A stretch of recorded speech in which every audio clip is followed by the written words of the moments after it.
शनि के 7.5, वो शायद 7.5 years की जो होती है, इसके बारे में बताइए कि किस तरीके से ये लाइफ पे इम्पैक्ट करता है। एंड बियॉन्ड अवेयरनेस, अगर इसके सिम्टम्स हम जान के अवेयर होके समथिंग हम common man people, if we can do something to make things better in our life. देखिए, साढ़े साथी और जैसे अपने राहु की बात करें, ये दोनों टर्म आपने क्यों चूज किए ये पॉडकास्ट को शुरू करने की? Because they are the most popular term. Absolutely. इसी वजह से people are putting fear in everyone's mind. Astrology is a divine science more than 5000 years old and it has become, it is a part of Vedas, oldest scriptures on the planet. Unfortunately, it has become a business of fear and lies.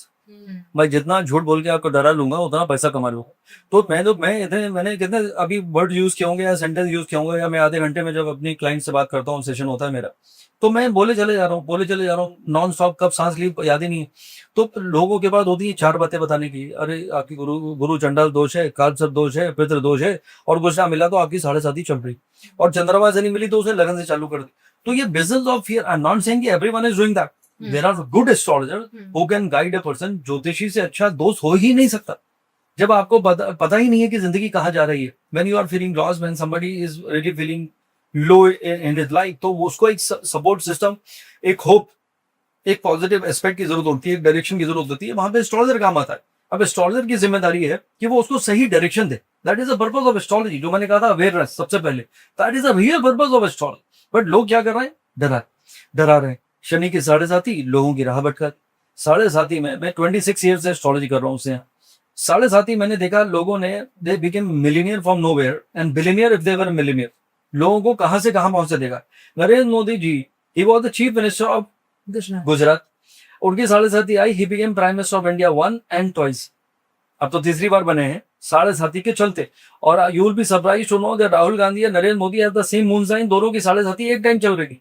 तो एक इंसान पदयात्रा करते रह गए, एक इंसान प्रधानमंत्री बनते चले गए। तो फर्क क्या था? It is about the horoscope. तो दैट मीन्स 7.5 में नॉट बी बैड। अब जो आपने कहा, coming back to your question, 7.5 years, 2.5 years before moon. जैसे आपकी राशि मान लीजिए मिथुन या कन्या राशि हो। अब एक घर पहले यानी वृषभ में जब वो आएगा शनि, एक शनि के ऊपर 2.5 years Saturn remains in 1 house. Technically समझा रहा हूं मैं। और 2.5 years over the moon, 2.5 years after the moon. तो कितने हो गए? 7.5। तो 7.5 साल को कहा 7.5। तो when Saturn comes around moon, तो सैटर्न और मून की दोस्ती नहीं है, दे आर एनिमीज। रीजन? मन। Moon is a planet of emotion. अब बच्चन साहब क्या कहते हैं? बाबूजी ने कहा था मन का हो तो अच्छा और ना हो तो और भी अच्छा। कहा बिल्कुल गलत था, क्योंकि हम जो सोचते हैं वो हो रहा है तो लग रहा है यार अमेजिंग, यार my time is so good, this is what I wanted, this happening. If it's not happening then you feel like something is bad. Maybe that thing is not meant for you or not good for you, or the time is not right for you, but this is how human mind thinks. So when Saturn comes over near your moon, you started feeling some kind of stress. अब stress कैसा होता है? एक इंसान जो कुछ नहीं कर पा, एक इंसान जिसके पास जॉब नहीं, एक इंसान जिसकी ग्रोथ नहीं, वो स्ट्रेस में बोलेगा क्या हुआ? बोलेगा यार 7.5 चल रही। एक इंसान जिसके पास घर पहुंचने का टाइम, वो एलिवेट हो गया, he has become CEO of the company, maybe he has become an entrepreneur, maybe उसके वर्टिकल शुरू हो गए, maybe उसको ऐसे ऑर्डर मिलने लगे जो उसने कल्पना में नहीं करी थी। वो इंसान नॉर्मल से बिलियनर और बिलियनर की राह में निकल गया, उसको घर पहुंचने का ही टाइम नहीं, तो वो भी स्ट्रेस में है। तो दोनों स्ट्रेस में, it is a good stress, it is a bad stress.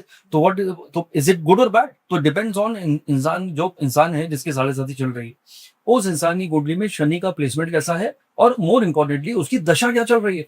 तो नॉर्मली क्या होता है, बैड दशा चल रही होती है किसी की जिंदगी में, और 7.5 को मिल जाता है ब्लिंक। मेरा यूट्यूब चैनल में एक वीडियो था, उसको मैंने टाइटल दिया था थंबनेल में, बदनाम शनि।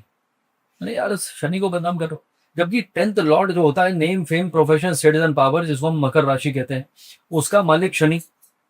11th लॉर्ड कुंभ राशि, जहां से हम गेन्स, जिसको लाभ की कामना हर इंसान को चाहिए, उसका मालिक भी शनि। यानी 2 पोर्टफोलियो जिंदगी में जिसके लिए इंसान जी रहा है और मर भी रहा है, काम यानी कर्म, और दूसरा लाभ, दोनों का लॉर्ड शनि है।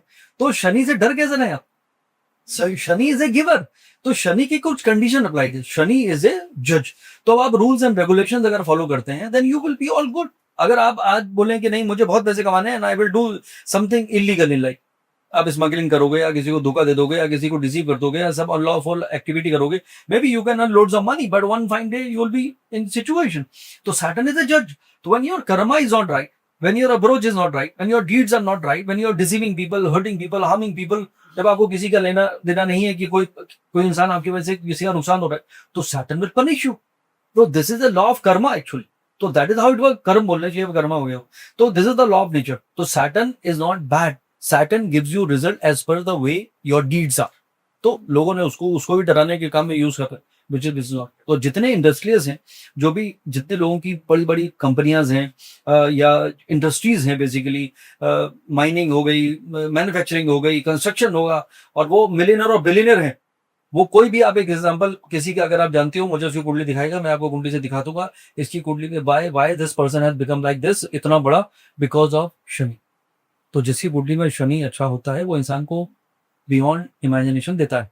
तो इट इज नॉट बैड। लेकिन जैसे मैंने कहा, शनि जो है इसलिए डराते हैं लोग, शनि दुख का कारण है। हार्डवर्क, हार्डशिप, डिले, पॉवर्टी, सब उसी में शनि के पास है। अगर शनि इज बैड और कर्म बैड है तो obviously Shani will punish you with that. तो अगर आपके कर्म अच्छे हैं और धर्म के साथ, धर्म संगत कर्म, तो इसीलिए ज्योतिष का सबसे बड़ा राजयोग वही है। धर्म का मालिक 9th लॉर्ड, कर्म का मालिक 10th लॉर्ड। तो धर्म और कर्म का मालिक जब एक साथ बैठते हैं, मालिक मतलब प्लैनेट जो रूल करता है, तो उसको कहते हैं धर्म कर्माधिपति राजयोग। और ये ज्योतिष इंडियन एस्ट्रोलॉजी का नंबर 1 राजयोग है। इसका दूसरा जो सिनोनिम है वो है वसुधैव कुटुंबकम।